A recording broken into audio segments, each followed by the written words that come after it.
Friends, কেমন আছো সবাই? আশা করি প্রত্যেকেই ভালো আছো। তো আজকে টুইন ফ্লেম জার্নি নিয়ে কিছু কথা তোমাদের সাথে শেয়ার করব। অনেকেই তোমরা টুইন ফ্লেম জার্নিতে আছো, কিন্তু তোমরা কিছু বুঝতেই পারো না যে অ্যাকচুয়াল টুইন ফ্লেম জার্নি বা টুইন ফ্লেম রিলেশনশিপটা কী। তো সেটাই আমি চেষ্টা করব কিছুটা তোমাদেরকে ধারণা দেওয়ার, যাতে তোমরা বুঝতে পারো যে এই জার্নির এই লাভ, এই যে আধ্যাত্মিক যে স্পিরিচুয়াল যে লাভ, সেটা কী, মানেটা কী বা কিসের জন্য তোমাদের লাইফে আসে, সেটাই আজকে বলবো। তো প্রথমত তো দেখো, এই টুইন ফ্লেম যে লাভ রিলেশন, অবশ্যই এটা একটা রোম্যান্টিক কানেকশান, কিন্তু এটা ওই থ্রিডির মতো করে কোনো প্রেম ভালোবাসা নয়। এখানে থ্রিডির মতো করে তুমি যদি কিছু খুঁজতে যাও, তাহলে কোনো দিনই ইউনিয়ন হবে না। টুইন, তোমার যে আদার্স যে টুইন আছে, সে কিন্তু তোমার থেকে রান করতেই থাকবে। এখানে থ্রিডির মতো কিছু হয় না যে প্রেম করব, গল্প করব, দেখা করব, বিয়ে করব, সংসার, বাচ্চা, এসব কিছু হয় না বলবো না। এটা হচ্ছে গৌণ, মুখ্য উদ্দেশ্য নয়। তো অ্যাকচুয়ালি টুইন ফ্লেম মানে তো হচ্ছে একটাই সোল দুটো শরীরে ডিভাইডেড। জন্মানোর সময় একটা সোলকে দুটো শরীরে ডিভাইডেড করে ইউনিভার্স জন্ম দেয়, একটা ফেমিনাইন এনার্জি, একটা মাস্কুলাইন এনার্জি। হ্যাঁ, প্রথম অবস্থায় দুটো এনার্জি ডিস্টর্টেড থাকে, জন্ম থেকে তারা ডিস্টর্টেড এনার্জিতে থাকে। এই জার্নিতে তারা যত আর কি অ্যাওয়েকেন হতে থাকে, তাদের এনার্জিটা ডিস্টর্টেড থেকে ডিভাইন এনার্জিতে কনভার্ট হয়ে যায়। সেটাকেই বলে ডিভাইন মাস্কুলাইন, ডিভাইন ফেমিনাইন। তো এটা গেল। তো কি টুইন ফ্লেম জার্নি মানে কিন্তু এটা নয় যে শুধু একজন মানুষকে পাওয়া। আমার যে টুইন আছে তাকে আমি চাই তো সে আমার জীবনে ফিরে আসুক বা কিছু, এরম না। এই জার্নি হলো নিজের কাছে নিজের ফিরে আসা, অর্থাৎ তোমার নিজের যে আসল যে রিয়েল সত্তা, তার কাছে ফিরে আসা। সেটাই হচ্ছে টুইন ফ্লেম জার্নির আর কি ইউনিয়ন বা যাই কিছু বলো। হ্যাঁ, কোনো মানুষের ফিরে আসা বা তার সাথে সংসার করা, সেটা কিন্তু নয়। আমরা অনেকেই অনেক সময় ভাবি যে যে সে যদি সামনের জন যদি আমার টুইন ফ্লেম হয়, তাহলে সে একদিন আমার কাছেই ফিরে আসবে। তো ফিরে তো আসবে, কিন্তু তার আগে অনেক কিছু আছে, অনেক কিছু করতে হবে। যে ফেমিনাইন এনার্জি থাকে তার অনেক দায়িত্ব। হ্যাঁ, এই টুইন ফ্লেম জার্নিকে লিড করে হচ্ছে ডিভাইন ফেমিনাইন। তো তার আগে dark night of the soul হবে, তার স্পিরিচুয়াল অ্যাওয়েকেনিং হবে, তারপরেই কিনা তার যে মাস্কুলাইন সাইড আছে, মাস্কুলাইন এনার্জি, তার অ্যাওয়েকেনিং শুরু হবে। তো যেমন শিব শক্তি, এই টুইন ফ্লেম জার্নিকে কিন্তু শিব শক্তি জার্নিও বলে, কারণ শিব শক্তি যে ছিল তারাও কিন্তু টুইন ফ্লেম ছিল।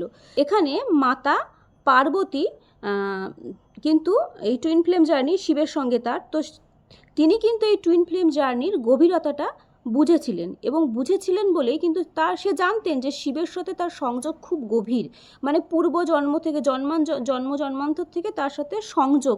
কিন্তু এটা জানার পরেও কিন্তু পার্বতী কিন্তু শিবের পিছনে ছুটে বেড়ায়নি, বা তাকে জোর করে নিজের জীবনে রাখা বা যা কিছু মানুষ করে থাকে সেগুলো কিন্তু কিছুই করেননি।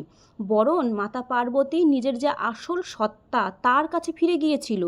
নিজের ভেতরে যত দুঃখ, কষ্ট, দুর্বলতা যা কিছু ছিল, সেই সব কিছুর উপর কাজ করেছিল। অর্থাৎ বর্তমান দিনে যে আমরা বলি না ফেমিনাইনদেরকে, তোমরা ইনার ওয়ার্ক করো, শ্যাডো ওয়ার্ক করো, নিজের চরিত্রের যত শ্যাডো আছে সেগুলোকে রিমুভ করো, তোমার মাস্কুলাইনও কিন্তু তাহলে করতে পারবে। তো সেটাই কিন্তু মাতা পার্বতী করেছিলেন। হ্যাঁ, এবং যত তিনি শ্যাডো ওয়ার্ক করেছিল, ইনার ওয়ার্ক করেছিল, তত তিনি শান্ত হয়েছিল। স্পিরিচুয়াল মানুষ যত স্পিরিচুয়াল হয়, আধ্যাত্মিক হয়, তত না মানুষ শান্ত হয়ে যায়। শান্ত হয়েছিল এবং আরও বেশি শক্তিশালী হয়েছিল, এবং সচেতন অ্যাওয়ারনেস কিন্তু মাতা পার্বতীর মধ্যে কিন্তু এসেছিল। কারণ তিনি জানতেন যে ভালোবাসার সত্যি, হ্যাঁ, এখানে ডিভাইন লাভ, এর পিছনে ছুটতে হয় না। ডিভাইন যে লাভ, তার পিছনে ছুটতে হয় না, তার জন্য নিজেকে প্রস্তুত করতে হয়, নিজেকে তৈরি করতে হয়। না হলে ডিভাইন লাভ কখনো নিজের লাইফে আসে না। যারা টুইন ফ্লেম হয়, তাদের জার্নি খুব কঠিন, তাদেরকে অনেক পরিশ্রম করতে হয়, এমনি এমনি তো সহজে কিছু হবে না। তো সেটাই কিন্তু করেছিলেন উনি, এবং নিজেকে প্রস্তুত করেছিলেন সেই ডিভাইন লাভ নিজের লাইফে অ্যাট্রাক্ট করার জন্য, শিবকে নিজের লাইফে আনার জন্য তিনি নিজেকে তপস্যার মাধ্যমে, নিজের শ্যাডো ওয়ার্কের মাধ্যমে কিন্তু নিজেকে প্রস্তুত করেছিলেন। তো এই জার্নির আসল উদ্দেশ্য ইউনিয়ন নয়, আসল উদ্দেশ্য ইনার ইউনিয়ন আগে করতে হবে, বাইরে ইউনিয়ন না। থ্রিডিতে তোমার টুইনের সাথে, তোমার ডিএমের সাথে বিয়ে করব, সংসার করব, সেই ইউনিয়নটা আগে নয়। আগে নিজের ভিতরের ইউনিয়ন, অর্থাৎ নিজের ভিতরে যে শিব শক্তি আছে তার ব্যালেন্স, নিজের যে সত্তা, নিজের যে ক্ষমতা, নিজের যে শক্তি, সেটাকে চেনা, সেটাই হচ্ছে আসল ইনার ইউনিয়ন বলে। সেই ইউনিয়ন আগে করতে হবে। নিজের ভিতরে যত ভাঙা অংশ, যত কষ্ট আছে সেগুলোকে হিল করতে হবে, নিজেকে ভালোবাসতে হবে, সেলফ লাভ জার্নিতে ঢুকতে হবে। টুইন ফ্লেম হয়েছো মানে ডিভাইন ফেমিনাইন, তোমাদেরকে সেলফ লাভ জার্নিতে ঢুকতে হবে, সেলফ লাভ করতে হবে নিজের। তোমরা ডিভাইন ফেমিনাইন, ডিস্টর্টেড ফেমিনাইন না। ডিস্টর্টেড ফেমিনাইন ম্যাক্সিমামই যে সমস্ত মেয়েরা থাকে তারা ডিস্টর্টেড ফেমিনাইন হয়। ডিভাইন ফেমিনাইন একমাত্র ডিভাইন পাওয়ার তাদের মধ্যে থাকে যারা টুইন ফ্লেম হয়। তো তোমার মধ্যে সেই পাওয়ার ঈশ্বর দিয়ে রেখেছে, তোমরা যারা টুইন ফ্লেম আছো। তো নিজের সেই শক্তিকে চেনো, নিজের ভিতরে যে আলো আছে তাকে জাগিয়ে তোলো, সেই আলো নিজের লাইফে আলোকিত করো এবং তোমার আশপাশটাকেও আলোকিত করে তোলো। এটা তোমার দায়িত্ব, কারণ তুমি একজন ডিভাইন ফেমিনাইন। টুইন ফ্লেমরা মাদার আর্থের ভাইব্রেশনকে হাই করে, তো ফেমিনাইন মাস্কুলাইন তোমরা যারাই আছো তোমাদের দায়িত্ব আছে এই মাদার আর্থের ভাইব্রেশনকে হাই করা, তো সেটা করো। এবং যখন তুমি নিজের হিলিং করবে, হ্যাঁ, তখন না তোমার এনার্জি বদলাতে শুরু করবে।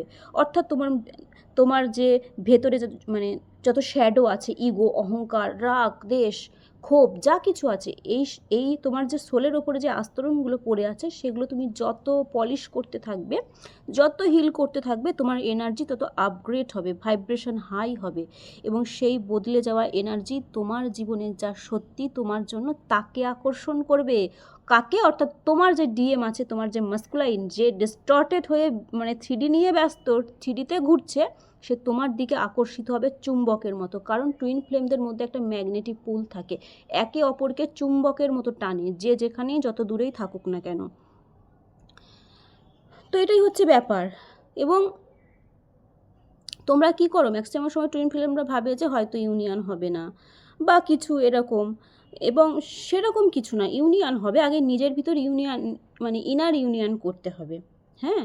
এবং এই যে শ্যাডো ওয়ার্ক করবে এবং নিজের ইনার ইউনিয়ন সব কিছু যখন তোমার কমপ্লিট হয়ে যাবে না, তখন তুমি আর নিজেকে চিনতে পারবে না। এই জার্নির শেষে, টুইন ফ্লেম জার্নির শেষে যে ডিভাইন ফেমিনাইন এবং ম্যাস্কুলাইন থাকে, তারা প্রথম অবস্থায় যেমন ছিল তারা শেষে গিয়ে তেমন থাকে না। তারা নিজেরাই নিজেদেরকে চিনতে পারে না। তাদের নিজেদেরই মাঝে মাঝে মনে হয় যে বাবা আমি এরকম ছিলাম না, আমি এতটা কি করে বদলে গেলাম। মানে টুইন ফ্লেম জার্নি এতটাই আর কি বদলে দেয়। তো টুইন ফ্লেম জার্নিতে যারা থাকে প্রথম অবস্থায়, যখন তাদের এনার্জি শিফট হয় না, ডিস্টর্টেড থাকে, তারা সবাই এই কোশ্চেনটাই করে, সে কি ফিরবে, মানে তার টুইন কি ফিরবে, এই কোশ্চেনটা আর কি করে। তো আমি বলবো এই প্রশ্নটাই হওয়া উচিত না। হ্যাঁ, এই প্রশ্নটা না করে তোমরা নিজেদেরকে এই প্রশ্নটা করো, আমি কি প্রতিদিন নিজের সবচেয়ে সুন্দর, সবচেয়ে হিল্ড ভার্সানে পরিণত হচ্ছি? তুমি নিজে কতটা গ্রোথ করতে পারছো, কতটা উন্নতি করতে পারছো কিনা সেই কোশ্চেন করো। তোমার টুইন ফিরবে কিনা সেই কোশ্চেন করো না। টুইনের ফেরার দায়িত্ব ডিভাইন ফাদার, ডিভাইন মাদারের হাতে। তুমি তোমার কাজ করে যাও, সে অটোমেটিক তোমার লাইফে চলে আসবে। হ্যাঁ, যেমন কিন্তু শক্তি কিন্তু শিবকে পাওয়ার জন্য নিজেকে বদলায়নি। শক্তি বদলেছিল নিজেকে, নিজের শক্তিকে জাগরিত করেছিল, নিজে সচেতন হয়েছিল, কিন্তু শিবকে পাওয়ার জন্য নয়, শিবকে পাওয়ার লোভে নয়। তিনি নিজের শক্তিকে জাগিয়েছিল নিজের জন্যই, ঠিক আছে, নিজের জন্য। এবং তুমি যখনই নিজের জন্য নিজের এই ইনার ট্রান্সফরমেশন করবে, তখন অটোমেটিক ইউনিয়ন হয়ে যাবে, ডিভাইন ইউনিয়ন হয়ে যাবে, এবং ইউনিভার্সের তরফ থেকেই করানো হবে। তাই এই ইউনিয়নের পিছনে ছুটে লাভ নেই। যারা তোমরা টুইন ফ্লেম জার্নিতে আছো, ইউনিয়নের পিছনে ছুটো না, নিজের মধ্যে কাজ করো। সে কবে ফিরবে, সে কখন আসবে, সে কবে ভালোবাসবে, এসব প্রশ্ন না করে নিজেকে প্রশ্ন করো যে আমি কি নিজেকে রোজ একটু একটু করে পরিবর্তিত করতে পারছি, আমার মধ্যে কি কোনো পরিবর্তন আসছে, আমি কি আমার হিল্ড ক্ষত অংশগুলোকে কি সারাতে পারছি, আমি কি আমার ভাইব্রেশনকে হাই করতে পারছি। এগুলো করো, অটোমেটিক তোমার যে ডিভাইন মাস্কুলাইন আছে সেও তোমার লাইফে অটোমেটিক ব্যাক করবে। তো এটাই হচ্ছে টুইন ফ্লেম জার্নির বিষয়বস্তু। তো তোমরা যারা টুইন ফ্লেম জার্নিতে আছো বা বুঝতে পারছো না কী করবে না করবে, তোমরা অবশ্যই টুইন ফ্লেম সেশন বুক করো, অথবা টুইন ফ্লেম রিডিং করাতে পারো। তোমরা অবশ্যই হোয়াটসঅ্যাপে কন্ট্যাক্ট করবে। এবং টুইন ফ্লেম সেশন বা টুইন ফ্লেম রিডিং কিন্তু কোনোটাই ফ্রিতে হয় না, পার্সোনাল যেহেতু, সবটাই পেড।